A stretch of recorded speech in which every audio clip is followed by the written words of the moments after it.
إن الحمد لله نحمده ونستعينه ونستهديه ونستغفره ونعوذ بالله من شرور أنفسنا ومن سيئات أعمالنا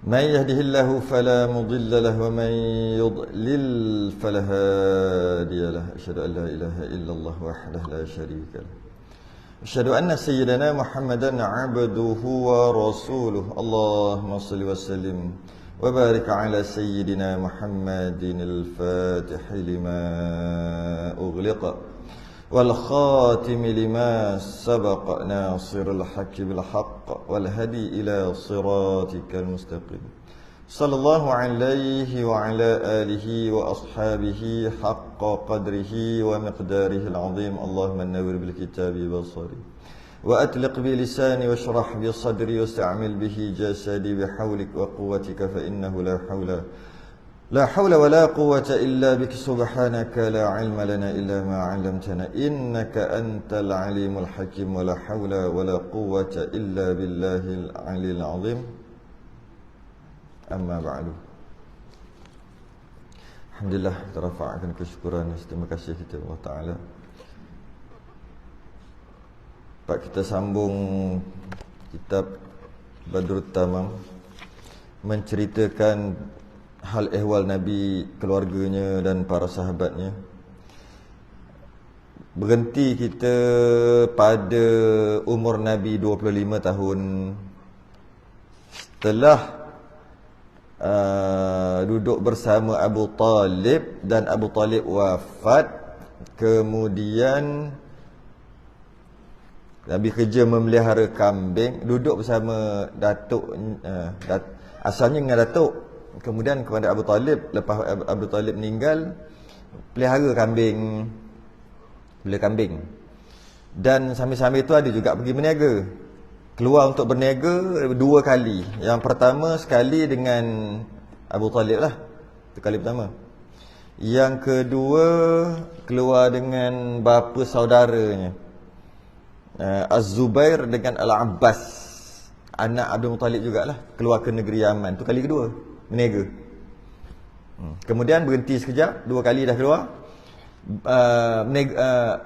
pera kambing, sehinggalah umurnya 25 tahun. Tu kita berhenti kat situ. Qala al-musannif rahimahullah ta'ala wa nafa'ana wa iyyakum bi'ulumihi fid darain. Amin ya rabbal alamin. Dan kata pengarang, tak kala sampai umur Nabi SAW 25 tahun, sampai umur 25 tahun,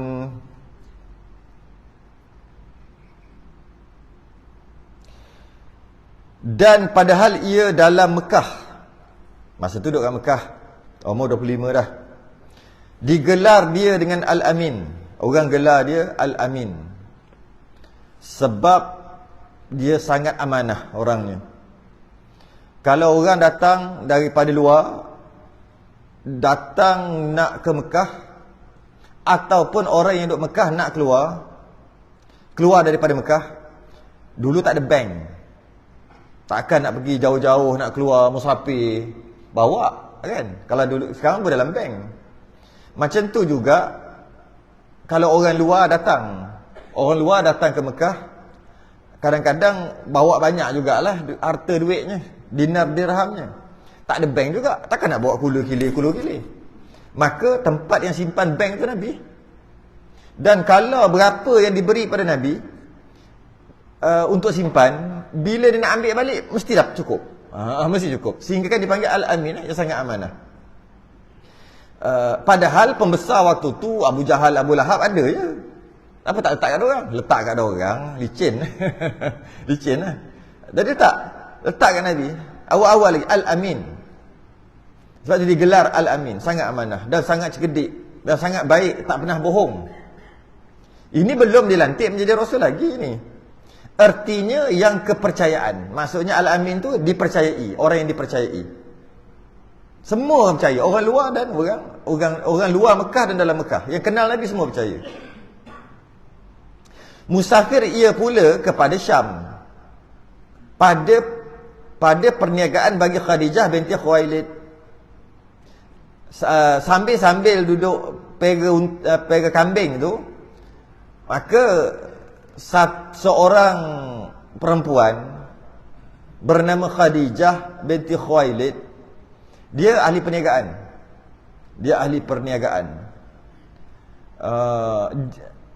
Khadijah ni akan berkahwin dengan Nabi. Khadijah ni seorang janda dan ianya dihormati, dan Nabi kerja dengan dia, kerja bawa barang dagangan pergi berniaga.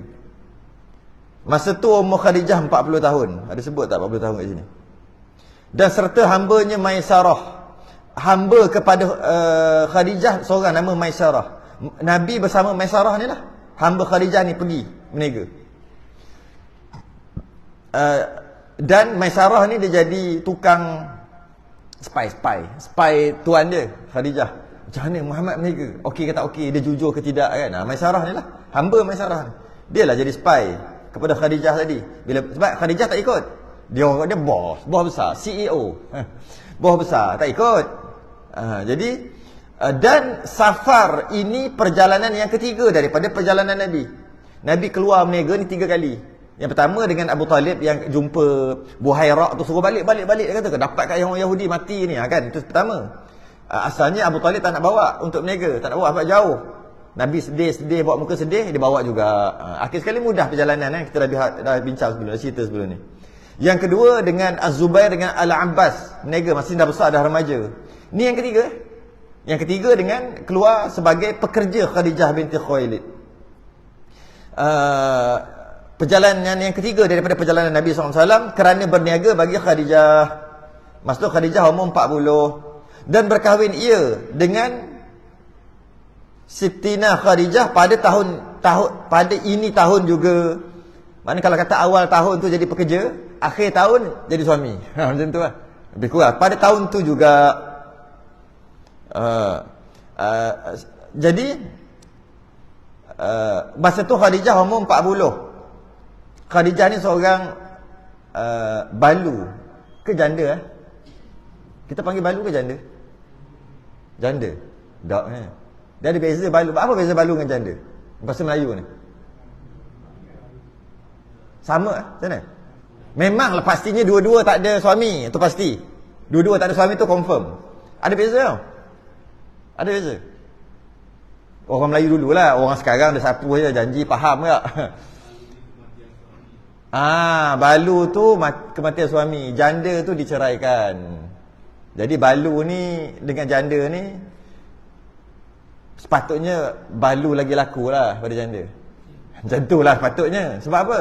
Sebab janda ni dia kena cerai, kemungkinan dia salah sebab tu dia cerai. Dan kemungkinan juga suami dia yang salah. Boleh jadi juga kan bercerai. Tapi kalau balu ni suami dia kekal hingga sampai suami dia mati. Jadi dari sudut sahamnya lebih balu lagi.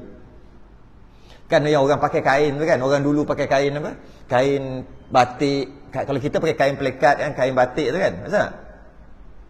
Kan ada kain batik kan, dia ada kepala, apa dia panggil?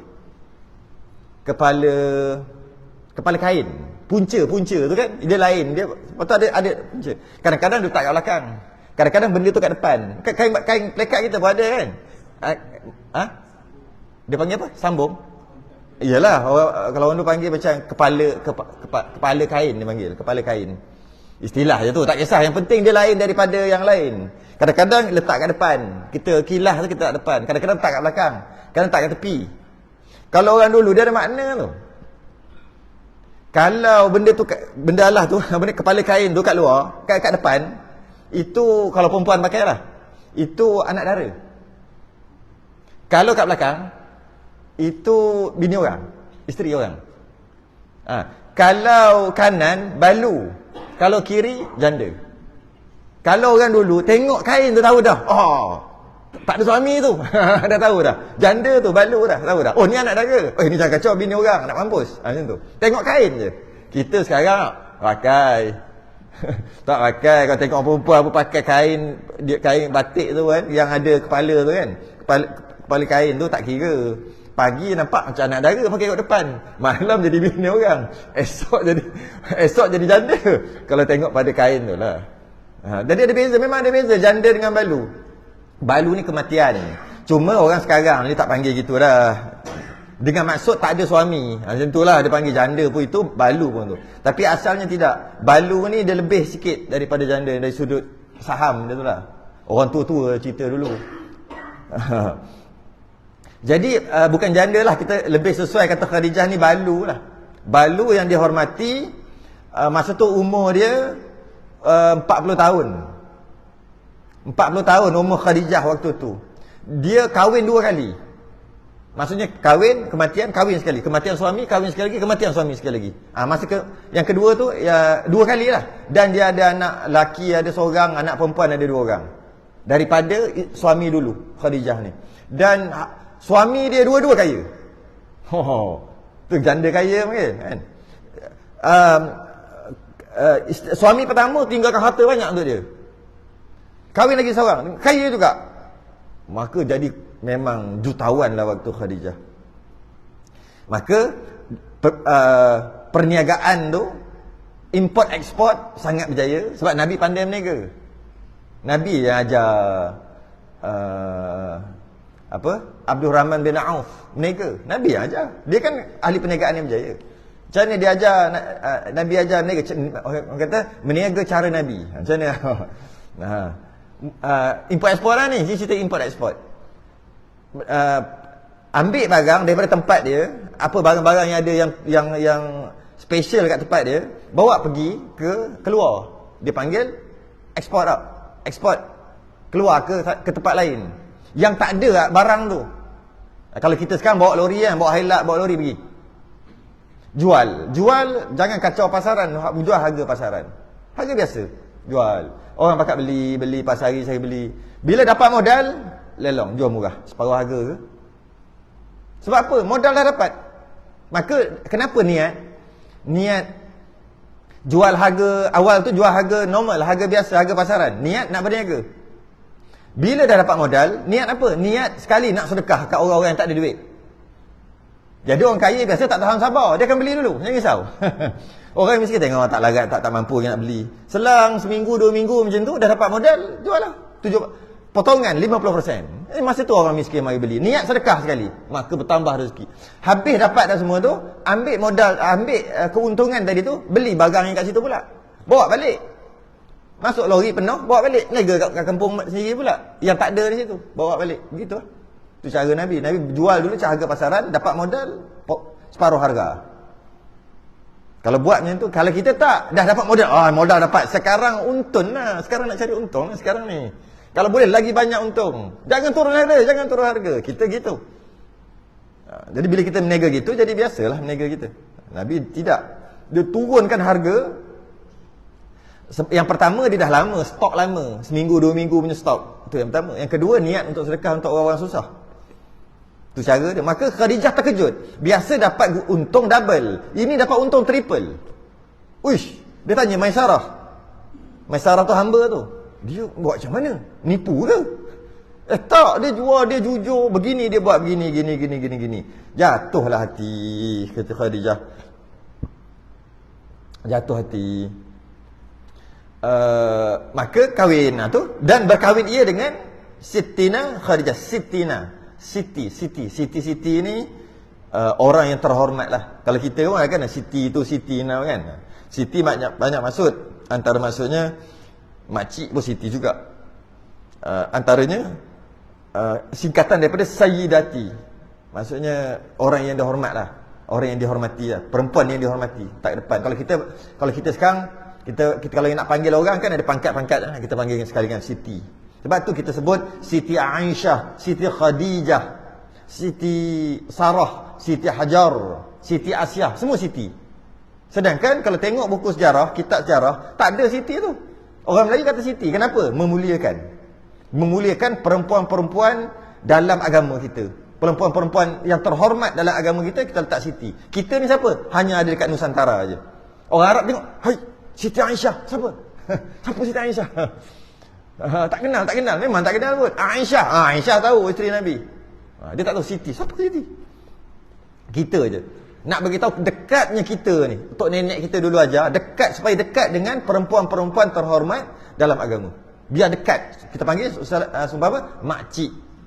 Makcik Aisyah, makcik Asiyah, makcik Khadijah. Tu panggil. Kan terasa dekat. Ni Khadijah. Isteri Nabi Khadijah. Lama kan jadi Khatijah. Tak rasa respect pun. Mak kita tak panggil nama. Itu mak kita. Ini lebih mulia isteri Ummul Mukminin. Ibu segala orang beriman.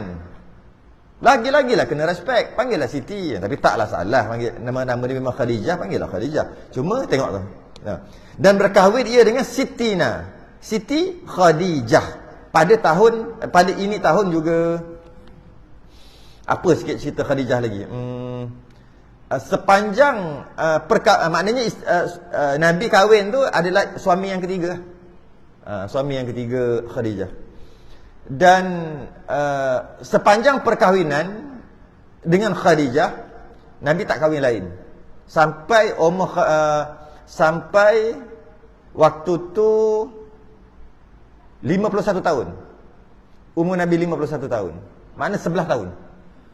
11 tahun, 11-12 tahun hidup bersama Khadijah, monogami. Tak ada poli, mono. Kahwin seorang. Dan dapat anak lah. Dapat anak dengan Khadijah. Yang meninggal, yang kecil-kecil semua meninggal. Nabi sendiri melihat anaknya meninggal. Anak Nabi ada 7 orang. 6 orang Nabi tengok dengan mata sendiri meninggal. 6 orang, 6 kali sedih. Yang melihat kewafatan Nabi Fatimah sahaja, Siti Fatimah sahaja. Yang lain semua Nabi yang melihat kematian anak ni. Kecil-kecil lagi. Umur 51. Waktu tu Nabi dah 10-11 tahun lah dia jadi Rasul. Sebab umur 40 kan. 40 kan Nabi terima wahyu. Jadi kalau 51 lebih kurang 10-11 tahun lah. Nabi jadi dilantik menjadi Rasul. Waktu itu bersama Khadijah. Dan selepas kewafatan Khadijah, Nabi kahwin 10 kali lagi lepas pada itu. Satu. Semuanya balu. Semua balu Nabi kahwin. Kecuali Aisyah, seorang saja yang anak dara. Yang lain semua. Jadi yang nak ikut sunnah kata kahwin ni, kahwin cari balu cari balu. Wah, apa nak anak dara? Kata nak ikut sunnah Nabi. Cari balu Yang anak 8, package, buy one free egg. Beli kahwin satu dapat 8 terus. Tak mau pula yang tu. Kata nak ikut sunnah Nabi. Semuanya balu kecuali Aisyah seorang saja yang anak dara. Kenapa Nabi kahwin sampai 10 kali selepas pada itu? Kerana yang pertama nak bantu wanita tersebut. Yang kedua sebab nak bagi sokongan pada kabilah waktu tu yang sedang bermusuh. Nabi dua ni bermusuh. Masing-masing dah Islam. Tapi tak boleh. Kabilah dulu Arab ni dia kalau gaduh Allah sampai 7 keturunan, cucu cicit. Yang tak tahu apa pun gaduh juga. Dulu. Jadi bila Nabi nak satukan dua kabilah yang bergaduh, sebab dua-dua dah masuk Islam, tak boleh juga. Nabi kahwin dua-dua ni. Maksudnya kabilah ni pun jadi ada perempuan tu jadi isteri Nabi. Jadi bila macam tu dia jadi macam bukan dia panggil birah, dia panggil bukan mertua, dia panggil apa? Kalau macam ni, kalau mertua dengan macam itulah, saudara lah, senang cerita. Jadi saudara lah. Sebab apa? Kabilah kita ni dalam kabilah kita ada isteri Nabi tau. Kabilah aku pun ada isteri Nabi. Jadi oleh kerana sama-sama ada, kita gang balik. Boleh baik. Tu pelik pak orang Arab ni. Pak Arab yang pelik. Lepas tu dia panggil Arab Jahiliyah. Arab Jahil. Jahil ni bodoh dulu. Memang pelik. Tanam anak perempuan. Pelik dia punya. Bodoh dia pelik. Sehingga Nabi bawa datang Islam, maka dengan Nabi bawa sekali dengan tamadun, semua jadi cerdik. Sayyidina Umar tergelak bila dia tengok kuih, rupa ada rupa. Dia tergelak. Dia kata, dulu aku buat kuih pakai tepung, lepas tu buat semua, lepas tu aku makan. Aku buat kuih rupa Tuhan aku, buat Tuhan. Lepas tu aku makan Tuhan aku. Itu dia gelak. Bodohnya aku dulu. Sebab itulah Arab Jahiliyah. Memang pelik lah perangai dia. Antara peliknya, Nabi kata Arab telah dibebaskan daripada jahiliyah setelah datangnya Islam. Islam datang maka mengangkat Arab daripada jahiliah kepada satu bangsa yang bertamadun. Akhir zaman nanti, hampir kiamat nanti, Nabi kata Arab akan kembali kepada jahiliah. Dan kalau kita perhati, memang dah ada bibit-bibitnya. Kalau kita perhati lah. Nabi sendiri kata gitu. Jadi kalau kita tengok Arab semakin lama semakin pelik, maknanya akhir zaman. Memang sekarang pun dah akhir zaman dah. Tak lama dah nak kiamat. Jadi apabila berkahwin tu, tiga sebab Nabi kahwin. Yang pertama sebab nak tolong perempuan tersebut. Yang kedua sebab nak menyatukan kabilah-kabilah yang bermusuhan. Yang ketiga sebab nak menyatakan rasa hormat dekat kabilah tu. Kami nak masuk Islam tapi ni dia punya ketua kabilah ni. Kalau ketua kabilah ni lebih kurang macam raja lah kita, sultan. Sultan masuk Islam, kita semua Islam tu. Kita Islam dengan sultan Islam. Sultan masuk Islam. Ni kabilah kat Arab pun gitu juga. Kalau ketua dia masuk Islam, habis semua, beribu masuk Islam. Tapi dia buat main tarik tali. Ni yang ketua kabilah ni. Akhir sekali Nabi kahwin dengan anak ketua kabilah tu. Terus jadi masuk Islam. Tu antara sebab Nabi kahwin ramai. Untuk Nabi bolehlah, khususnya untuk Nabi kahwin lebih daripada 4. Tapi ada para sahabat, dia sebelum Islam, dia tak masuk Islam lagi, dia ada 10. Dia ada 10 isteri. Bila masuk Islam, Nabi kata, kau tak boleh. Hanya maksimum 4 aja. Maka yang lain tercerai tanpa ditalak. 4 kekal isteri tanpa diakad. Itu special. Itu kena kisah lain lah, lain kali kita cerita. Ada peristiwa bila masuk Islam, kan? Masuk Islam sedangkan dia ada isteri ketika dia jahiliah tu, ketika dia tak Islam ada 10 isteri dia. Bila dia masuk Islam, 4 tu dia pilih, ni 4. Maka jadi isteri dia walaupun tak payah angkat, tak perlu diangkat.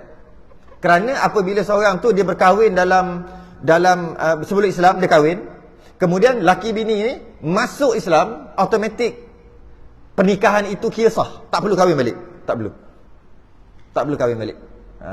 Jadi bila masuk tapi dia ada isteri 10, maka dia pilih 4. Maka 4 ni kekal jadi isteri dia tanpa perlu akad. Dan bakinya tercerai tanpa talak. Itu special case. Okey, habis. Sambung lagi. Kisah Nabi ketika umur 35 tahun pula. Dan tak kala sampai umur Nabi 35 tahun, membaharu oleh Quraisy akan bina Kaabah. Orang Quraisy nak buat Kaabah, membaharu, nak repair. Nak repair Kaabah. Kenapa tu? Kerana pecah beberapa jidarnya. Dinding ada yang pecah, rosak. Tembok rosak. Dengan air, sail ni banjir ada berlaku banjir. Pelik kan? Padang pasir tapi boleh banjir. Berlaku banjir. Yang memasukkan dia, menyebabkan air bah tadi masuklah ke tempat-tempat yang rosak tadi. Dan malah dia merosakkan lagi Kaabah tu. Maka adalah Nabi menanggungkan batu serta mereka itu. Stop sekejap kat situ. Jadi banjir pernah melanda Mekah, menyebabkan Kaabah rosak teruk. Tapi sebelum banjir tu pun Kaabah dah rosak dah. Rosak dengan sebab terbakar. Akhir sekali orang Arab Quraisy dia berazam nak robohkan dan nak buat baru. Bukan nak repair, nak roboh dan nak buat baru. Itulah asalnya. Kerana rosak sangat, rosak teruk dah. Dan adalah Nabi SAW menanggungkan batu serta mereka. Ni ada satu kisah lah. Ambil bila nak repair ataupun nak buat balik, bukan nak repair sebenarnya, dah runtuh dinding-dinding. Jadi buat lain. Asal Kaabah bukan besar yang kita tengok ni tau. Asal Kaabah lagi besar. Kenapa jadi kecil? Ni ketika Nabi umur 35 tahun. Masa tu belum Rasul lagi lah kan? Belum lagi lah. 35, Nabi 40. Berlaku banjir besar dan sebelum tu berlaku kebakaran dekat situ. Jadi rosak teruk. Bila rosak teruk, orang Arab Arab Quraisy pada waktu tu, dia macam kita kata roboh balik buat baru. Bila buat, Arab ni waktu tu jahiliah waktu tu menega timbangan. Kalau pinjam duit apa? Riba. Memang buat dosa saja Arab jahiliah pada waktu tu. Jadi bila dia Kaabah rosak teruk, Kaabah ni binaan yang suci, bangunan yang suci, tak boleh letak duit haram. Dia tanyalah Abu Jahal, kau ada berapa duit halal? Tak ada langsung. Haram lah ke? Tanya, tak ada. Akhir sekali dapatlah sikit, cipu. Allah tak cukup. Padahal semua kaya raya, tapi duit tu dia tak boleh jamin duit tu duit bersih. Kerja dia merompak, kerja dia riba, kerja dia menipu, bohong, berdosa dah. Tapi bila mengena dengan Kaabah, bangunan suci, terus jadi baik. Macam orang tu dah, ayam curi. Tapi bila dua orang ni curi ayam, tiba-tiba kawan dia ambil tak sembelih. Katok gitu je. Oi, tak boleh makan, haram tak sembelih. Tapi ayam yang curi. Ayam curi tu haram dah. Tapi dia tak makan. Kenapa tak makan? Sebab kawan dia tak sembelih. Ayam apa tak sembelih tu? Ayam curi. Dia curi. Nampak? Konon-konon macam bagus lah. Ayam tak boleh makan, haram. Kalau sembelih pun haram je. Ayam curi. Orang kan tak boleh tu. Walaupun kita curi ayam itik ni, tapi wajib sembelih. Kerana sembelih kalau tidak jadi bangkai, haram makan. Pandai pula kat situ. Tapi curi tu tak berdosa. Curi tu berdosa. Macam tu lah. Dia buat hidup dia teruk sungguh. Tiba-tiba bila nak buat bangunan yang suci ni, guna duit halal aja. Akhir sekali tak cukup duit bersih. Duit bersih tak cukup. Duit yang bersih, yang halal tak cukup. Akhir sekali macam mana nak buat ni? Kaabah kita dah rosak dah ni. Nak buat baru macam mana ni? Nak beli batu bata, simen, lebih kurang macam tu lah waktu tu. Akhir sekali macam mana? Dia kutip batu-batu yang ada. Batu-batu tepi jalan, garanti halalnya, takkan haram pula. Tak ada owner, kan? Kutip batu-batu tu pun tetap tak cukup juga. Sebab tu dia kecilkan. Dia kat Hijr Ismail tu sampai buat separuh. Sekejap, ada tak? Tak ada tulis kat sini. Jadi kalau kita tengok bila nak buat tak cukup duit, apabila tak cukup duit, kawasan sebelah Hijr Ismail tu dapat bina separuh aja. Sebahagian bulatan aja yang wujud sampai sekarang kalau tengok. Jadi bila macam tu, maknanya sebenarnya besar. Jadi sebab tu kalau orang nak tawaf, dia kena tawaf dekat mataf, dia panggil, dekat tempat tawaf. Tapi kadang-kadang bila dia line dia tau. Bila tawaf di luar, di tempat tawaf, ada orang dia tak perasan, dia kata, kat sana tak ada orang pun dalam tu. Kenapa kita susah kat sini? Tawaflah kat dalam tu. Kebetulan pula polis tak dijaga. Contoh, polis tak jaga dalam tu. Kalau polis ada, polis tak bagi masuk. Dia pun masuk kat dalam tu, dia tawaf. Sedangkan itu kalau asal adalah dalam Kaabah. Kalau pusing dalam Kaabah, tak nama tawaf. Sebab tu dia kena duduk di luar. Walaupun kosong kat tepi tu, jangan masuk. Itu yang baru ni jadi kes tu kan, yang dia pergi sentuh Kaabah tu kan, yang ada viral satu video dia sentuh Kaabah sambil tawaf. Bila sentuh Kaabah, maknanya dia dah masuk ke dalam Hijr Ismail, dah masuk dalam sikit dah. Bila masuk dalam, sebenarnya dia duduk dalam Kaabah. Sebab itu Kaabah asal. Jadi bila dia macam tu, tawaf dia tak sempurna 7 kali. Sebab dia duduk dalam tu. Kena tawaf Kaabah. Kalau duduk dalam Kaabah tak boleh tawaf, itu tak nama tawaf, tak nama pusing. Jadi bila dia sentuh, maknanya badan dia ada dalam Kaabah sebenarnya, Kaabah asal. Akhir sekali jadi kecoh satu Malaysia. Macam mana nak settle tu? Dia dah lama cerita berapa puluh tahun punya cerita kan. Lepas tu dia kata dia kahwinkan anak. Lepas tu anak dia dah dapat cucu dah pun. Macam mana dengan tawaf dia? Bila tawaf tak selesai, macam dengan tahallul. Bila tak tahallul, dia masih dalam ihram. Dalam ihram tak boleh memburu, tak boleh menikahkan, tak boleh apa semua. Kan jadi kecoh kejap lah cerita tu. Saya bukan nak cerita yang tu. Nak ceritanya, kalau kita tak faham sejarah ni, kita boleh masuk dalam, tak ada orang kat situ, buat apa semak-semak, sesak-sesak kat sini. Masuk je kat situ. Polis pula tak ada, gitu. Polis sakit perut ke apa. Dia masuk pusing, elok je. Pusing. Lepas tu, pusing je dalam tu 7 kali. Sedangkan dia sedang berada di dalam Kaabah asal. Jadi tak nama tawaf ke di luar. Cerita tu lah. Jadi buat Nabi lah ambil. Itu dia sebut kat sini tu. Dia kata apa? Maka adalah menanggungkan batu serta mereka itu, Nabi angkat batu bersama mereka, angkat. Yang bestnya cerita tu, ketika nak angkat batu tu, angkat batu-batu, nak cari batu-batu tepi jalan, batu halal lah, nak harapkan harta korang, semua korang menipu, mencuri, semua ada, aku tahulah engkau. Jadi tak ada duit halal, akhir sekali batu ambil kat tepi jalan. Bila nak ambil batu-batu kat tepi jalan, dia kata, kejap, kita nak buat Kaabah ni, binaan yang mulia. Baju yang kita pakai itu halal ke haram? Pakai duit halal ke duit haram? Ke situ pula. Kita Abu Jahal ni.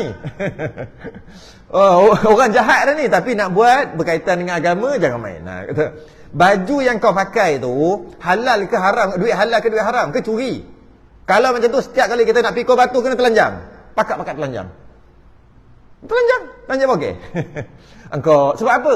Kalau ala pakai baju, dan baju tu dapat menyebabkan dia tak berapa panas sangat, maka baju tu ada sumbangan juga.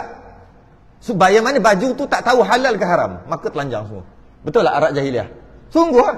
Bila Nabi nak angkat, dia kata telanjang. Mana boleh? Setiap orang, siapa nak tolong, kalau tidak duduk tepi. Siapa nak buat Kaabah, telanjang. Sebab baju kau tak dapat dipastikan halal atau haram. Nabi dengan Nabi kena nak telanjang. Bila Nabi buka baju aje, buka baju, nampak badan sikit, pingsan. Nabi pingsan. Malu sangat. Lepas tu, diorang kejut, jual air semua, Nabi sedar balik. Aku nak lah. Buka baju mana boleh. Baru nak buka, nampak sikit kat perut kan, nampak sikit je, pingsan. Malu sangat. Malu sampai pingsan. Sehingga berapa kali kata, macam ni lah. Kau seorang je lah tak pakai baju, orang lain tak apa. Kau je lah dikecualikan. Selamatlah aurat Nabi. Allah nak selamatkan aurat daripada orang lain tengok. Maka selamatlah. Nabi seorang lah pakai baju, pakai seluar elok. Yang lain semua telanjang. Lagipun kau ni Al-Amin. Kau ni orang baik. Dan kau pun nak juga, dah 3-4 kali dah pingsan. Bila kita nak siap Kaabah kita ni? Kau seorang je lah dikecualikan. Nabi elok pakai baju, angkat batu. Tarik. Itu cerita ni. Jadi, okey. Sampai kepada dah angkat batu, dah betul dah siap dah, tapi kecil sikit lah daripada asal, sampai kepada Hajarul Aswad. Siapa nak angkat? Ni kisah dia pula. Maka tak kala sampai mereka itu pada binanya kepada tempat Hajarul Aswad, sampailah batu syurga wanita Hajarul Aswad, batu hitam. Asalnya dia putih. Kenapa hitam? Sebab orang selalu duk cium, banyaknya dosa orang tu sampaikan batu tu jadi hitam. Nabi kata kat Sayyidina Umar. Dan Sayyidina Umar pernah cakap, pernah sound batu tu, batu Hajar Aswad. Kalau bukan Nabi cium kau, memang aku takkan cium kau. Sebab Nabi cium kau pun, aku cium kau juga. Kata dia kat Hajar, batu hitam cium buat apa? Kita nanti pergi pun cium lah. Pergi lah kalau boleh cium. Tapi tu lah, kalau dengan orang cerita lah, kalau bukan Pak Arab lah, orang luar-luar datang lah, dia bukan cium aja, dia jilat. Kita cium air liur apa ni? Kita cium air. Nak buat macam mana? Hantam sajalah. Lap dululah. Dia bukan cium aja, dia jilat. Dia jilat. Kita apa sah cium air liur ni? Busuk lah air liur ni. Habis nak macam mana? Itulah, sebab itulah jadi hitam Hajarul Aswad tu. Asal dia putih, dia batu syurga yang putih. Jadi hitam sebab orang pakat-pakat cium. Tapi Nabi cium, maka kita kalau boleh cium lah. Tapi cuma geng-geng Pak Arab apa semua besar, kita tak boleh masuk. Tak boleh. Adalah orang bagi tip-tip. Jangan, kalau nak lawan Pak Arab jangan. Merangkak dia kata. Sebab Pak Arab tinggi, kat bawah dia berlubang. Jadi masuk bawah kaki dia. Masuk bawah kaki dia. Jadi tak, masa tu orang tak kira dah. Tak tahulah. Dia kata orang Malaysia ni kecil-kecil. Gunalah kekecikan kita tadi untuk mengangkat. Kalau lawan dia jangan harap, kena siku. Kadang-kadang kita nak sunnah cium Hajarul Aswad, kita buat dosa pula kat orang. Pukul orang, gini. Lebih baik lambai je lah. Masa tawaf tu kan, sampai kat kan lambai je lah. Cukup. Kalau daripada buat dosa, buat apa? Nak pergi, buat pergi, sosak nafas. Pergi, kena menyakit pula. Air liur orang habis semua ada. Okey. Sampai ke nak letak Hajarul Aswad tu, berikhtilaf mereka itu pada mereka yang menghantarkan dia ke tempatnya. Tengok Arab jahiliah. Bila dah angkat tu, dah tadi buat kerja pelik-pelik, telanjang lah, apalah semua pelik-pelik.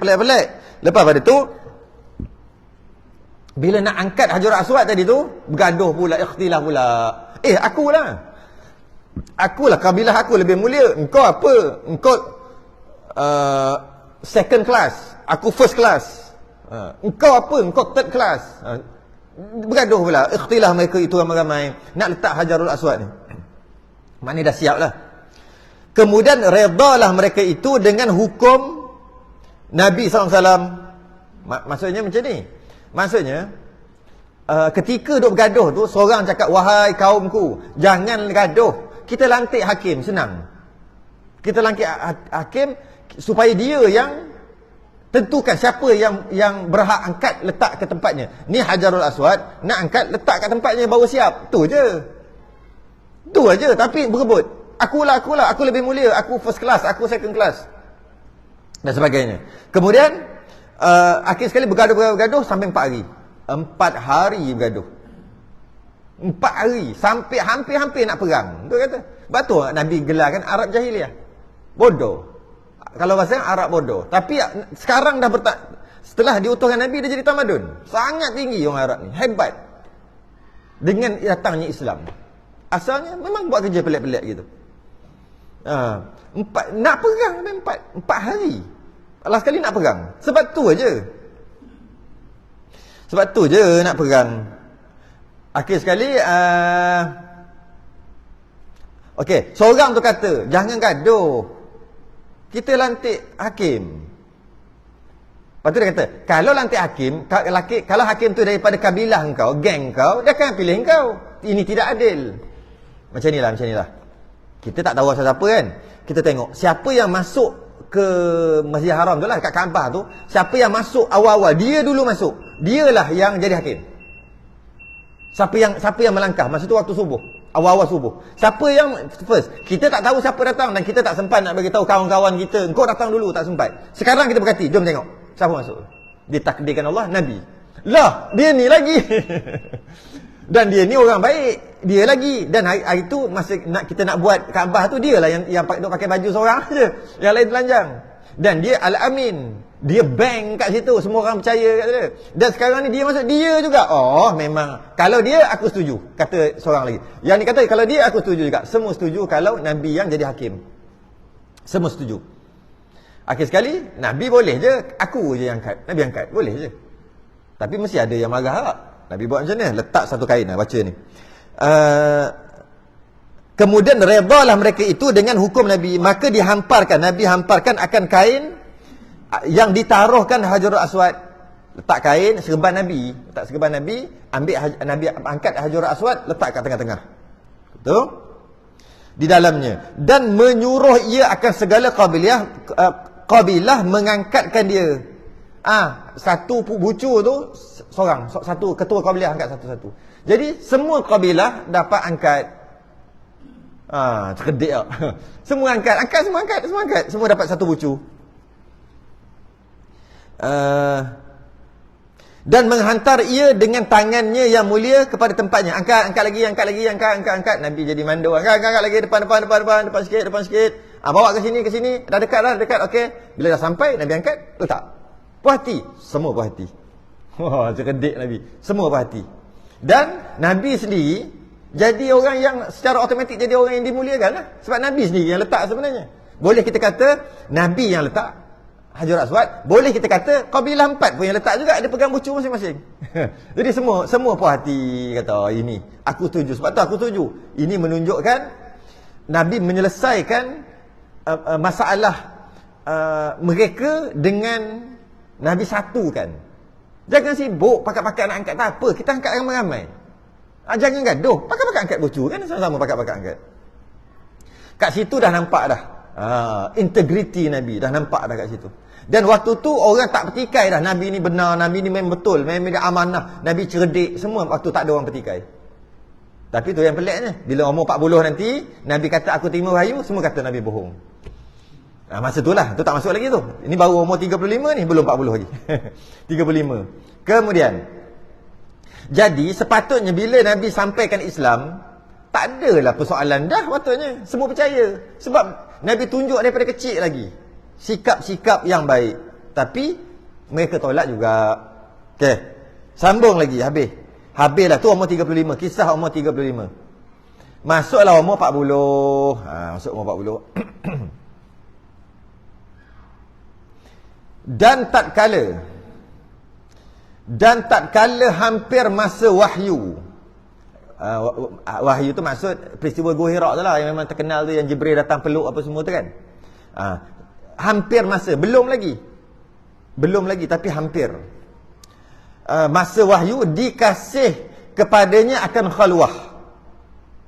Maka adalah ia berkhalwah di dalam Gua Hira dan beribadat ia padanya dengan zikir atau dengan fikir. Dengan zikir atau dengan fikir. Kita tak memadai dengan zikir semata-mata tau. Bagus zikir, tapi zikir dan fikir. Subhanallah, subhanallah, subhanallah, subhanallah, subhanallah, subhanallah. Bagus zikir. Tapi fikir sekali, maha suci Allah. Maha suci apa? Maha suci Allah. Kita mensucikan Allah daripada apa? Sifat-sifat tak layak. Apakah sifat tak layak? Tu, fikir sekali. Jangan zikir aja, tak memadai. Dia zikir dan fikir. Jadi, ketika wahyu pertama diturunkan, sebenarnya bukan sebelum Nabi terima wahyu Jibril peristiwa Gua Hira, sebelum tu Nabi dah ada wahyu dah. Tapi wahyu tu dalam bentuk mimpi yang benar. Nabi mimpi, Allah menugaskan dia untuk menyampaikan khabar gembira kepada manusia. Dalam mimpi. Mimpi Nabi, wahyu. Mimpi Nabi, wahyu. Tak sama mimpi kita. Sebab tu Nabi Ibrahim mimpi sembelih anak dia sembelih. Kita apa benda ni kan, ada kan? Orang Melayu tu dengan cara orang Islam. Dia kata apa? Dia kata, apa benda Nabi Ibrahim? Tak payah ikutlah Nabi Ibrahim ni. Sebab apa? Dia mimpi sembelih anak, dia pergi sembelih, masuk akal ke tidak? Dia ingat mimpi Nabi macam mimpi dia. Mimpi seorang Rasul adalah wahyu. Jadi Nabi dah mimpi dah awal-awal tu. Mimpi Allah suruh dia beri berita gembira kepada semua umat. Bahawanya akan datang berita gembira. Dan kerana akan diutuskan seorang Rasul, dia lah tu. Maksud Nabi sendiri lah, Nabi mimpi. Cuma nak sampaikan macam mana? Jadi, oleh kerana Nabi terima wahyu dalam bentuk mimpi yang pertama ni, Nabi jadi, apa benda lah aku nak sampai ke? Apa benda lah aku mimpi ni? Gitulah. Akhir sekali, Nabi mula duduk menyendiri, seorang-seorang. Menyendiri. Yang kita panggil khalwah. Yang orang Melayu panggil kalwat. Berkalwat. Khalwat tu khalwah. Iaitu berdua-duaan. Ataupun bersendiri. Berdua-duaan dengan Tuhannya. Bersendirilah tu. Nabi banyak duduk menyendiri, khalwat. Beberapa tempat. Akhir sekali Nabi pilih Gua Hira. Yang tempat yang paling tenang untuk dia berzikir dan berfikir. Berfikir. Dan waktu tu dia ikut ibadah cara Nabi Ibrahim. Untuk sembahyang, zikir waktu tu Nabi Ibrahim. Sebab kita tahu kan, Nabi Ibrahim anaknya Nabi Ismail. Nabi Ismail ni lah keturunan sampai Nabi kita. Jadi daripada Nabi Ibrahim, Nabi Ismail, maka ibadah-ibadah pada waktu tu umat-umat Nabi Ibrahim, Nabi Ismail satu zaman. Kemudian berketurunan sampai Nabi kita. Maka ibadah-ibadah masih lagi ada yang berterusan, ada yang dah lupa, ada yang macam-macam lah. Zaman tu dipanggil zaman ahli fatrah. Zaman tu zaman ahli fatrah. Berapa ratus, ribu tahun dah. Ribu tahun. Daripada Nabi Ismail sehingga ke Nabi kita. Jadi agama Hanif dia panggil, agama Nabi agama Islam juga. Ibrahim dan Nabi Ismail tadi adalah ibadah-ibadah. Turun-turun. Tapi ribu tahun adalah hilang kan. Sampai ke Nabi kita. Dan Nabi kita masih lagi mengamalkan ibadah-ibadah ikut Nabi Ibrahim. Mungkin cara semayang satu hari 2 kali. Nabi Ibrahim satu hari 2 kali. Siang satu, malam satu. Ada zikir-zikirnya. Jadi Nabi yang kata beribadah dekat Gua Hira tadi tu, duduk bersendirian dekat Gua Hira tu, ibadahlah ikut ibadah Nabi Ibrahim waktu tu. Dan Nabi Ismail lah sekali lah. Jadi sebab apa tu duduk dekat Gua Hira? Tu kadang-kadang kenapa Nabi pergi Gua Hira? Nabi pergi Gua Hira kerana dia dah dapat mimpi awal-awal. Sebab tu dia letak sini. Dan tatkala hampir masa wahyu, belum lagi wahyu belum lagi peristiwa Gua Hira belum lagi, hampir dekat-dekat. Dikasih kepadanya khalwah. Dia pergi khalwat dekat Gua Hira. Kenapa? Kerana dah terima mimpi. Dia dah terima mimpi. Ya, supaya suruh menyebarkan berita gembira. Tapi apa nak sebar? Tak tahu macam mana nak buat. Tak reti lagi. Pening tak? Jadi dia perlu duduk bersendirian, berkhalwah. Maka duduk di Gua Hira. Sebab tu duduk Gua Hira. Duduk Gua Hira. Kemudian maka adalah ia berkhalwah di dalam Gua Hira. Dan beribadah ia padanya dengan zikir atau dengan fikir. Kadang-kadang zikir, kadang-kadang fikir. Kita pun sama Kadang-kadang kita zikir banyak-banyak. Kalau time iman kita tengah kuat tu, banyakkan zikir, banyak baca Quran. Time dah slow-slow, dah iman kita kan meningkat kejap, menurun kejap kan. Bukan rajin 24 jam. Masa malas-malas tu banyak fikir tentang ketuhanan. Biar rajin lah, zikir balik. Sebab ada orang zikir aja, tak mau fikir. Fikir tentang Tuhan. Macam mana nak fikir tentang Tuhan? Kalau boleh fikir sendiri, fikirlah. Tapi kalau tak boleh fikir sendiri, senang je. Masuk kelas tauhid. Fikir Tuhan tu. Allah, wujudnya Allah, buktinya Allah wujud, Allah qidam, sifat salbiahnya, sifat ma'nawiyahnya, istighna' dan iftiqarnya. Belajar masuk kelas tauhid. Oh, Allah wajibul wujud. Itu antara fikir Allah lah tu. Kalau boleh, dah cukup ilmu di dada, tak perlu dah. Fikir sendiri lah. Kalau ada ilmu tauhid penuh di dada. Kalau tak penuh lagi, masuk kelas tauhid. Itu maksudnya fikir. Sebab bab akidah kena fikir. Bab fiqh tak boleh fikir. Kalau bab fiqh fikir, banyak kita bersoal. Kita bersoal macam-macam. Kenapa nak buat haji pergi Mekah? KLCC lagi tinggi. Kalau main otak dalam masalah fiqh. Mak fiqh tak boleh. Kenapa kalau wuduk batal pergi basuh muka, tangan, kepala, kaki? Wuduk batal, keluar apa? Keluar angin. Basuh punggung keluar kat situ. Makan akal. Kenapa semayang subuh 2 rakaat, Zuhur 4 rakaat? Zuhur 8 rakaat Kalau pakai otak tak boleh. Ikut aja tu fiqh. Ikut aja. Kenapa semayang Jumaat hari Jumaat? Buatlah semayang Jumaat hari Sabtu. Kalau semayang Jumaat hari Sabtu, tak nama semayang Jumaat, nama semayang Sabtu. Sebab hari Jumaat tu kerja. Buatlah hari Ahad. Dia pakai otak. Tak boleh. Ikut aja. Sami'na wa ata'na. Tapi tentang Tuhan, kena fikir. Tak boleh macam fiqh tadi. Fiqh dengar, amal. Balat batal, batal. Sah. Tak sah. Qadha. Itu je. Semayang pukul 1 suku. Semayang Zuhur pukul 1.30, nanti 1.30. Semayang Isyak 8.30. Sebab dah bunyi, dah masuk. Fikir apa lagi? Tak payah fikir.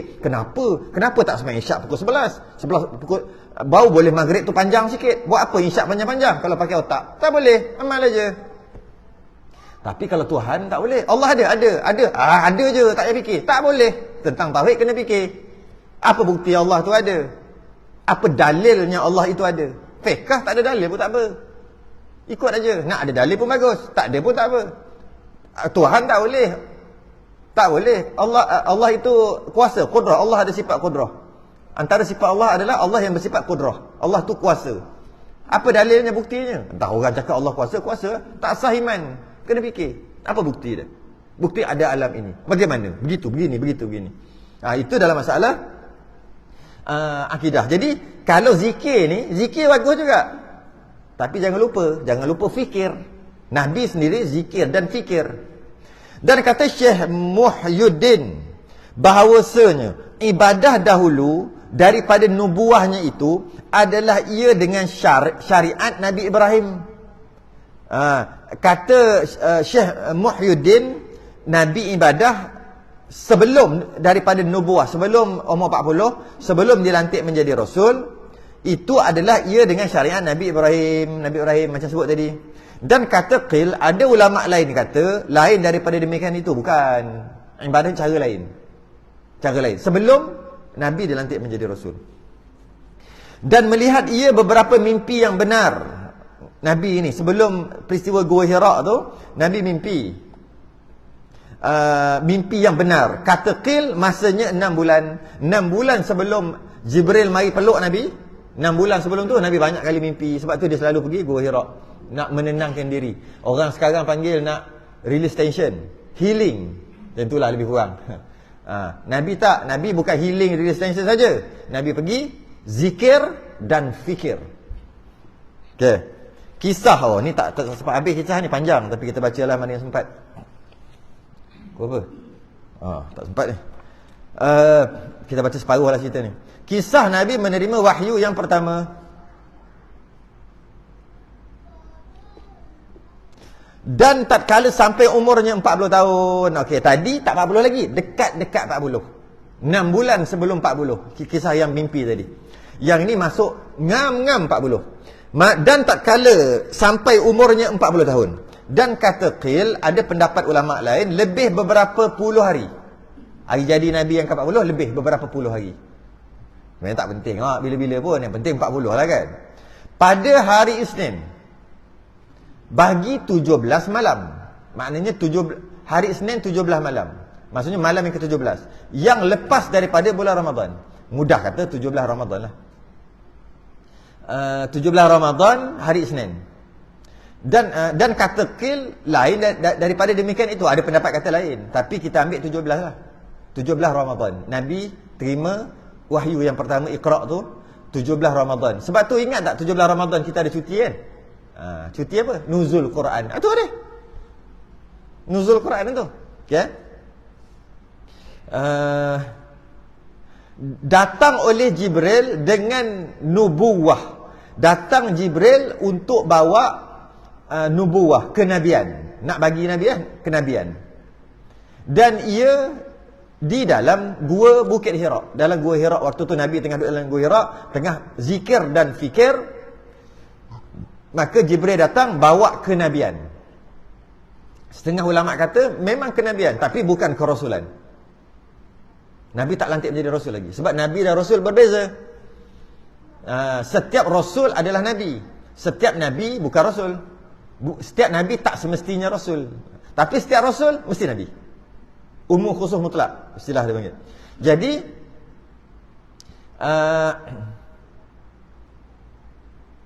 di dalam gua Bukit Hira, maka berkata ia Jibril baginya. Setengah ulama kata bukan nubuwah. Jibril ni bukan bawa nubuwah, Jibril bawa rasul terus sekaligus. Jadi lantik jadi nabi dan lantik jadi rasul sekaligus. Ada ulama kata tidak, nabi saja, rasul belum. Apa beza nabi dan rasul? Nabi diberi pilih untuk sampaikan pun boleh, tak nak sampai pun boleh. Diberi pilih oleh Allah. Rasul mesti sampai. Itu beza dia. Okay. Maka berkata Jibril baginya, baca oleh Tuhan hamba. Bacalah, dia cakap dekat tadi, baca. Tiada aku membaca, jawab Nabi. Aku tak tahu membaca. Maka memeluk ia Jibril akan dia sehingga daripada bersangatan. Peluk sungguh sampai tak boleh menyawa Nabi. Kemudian dilepaskan dia.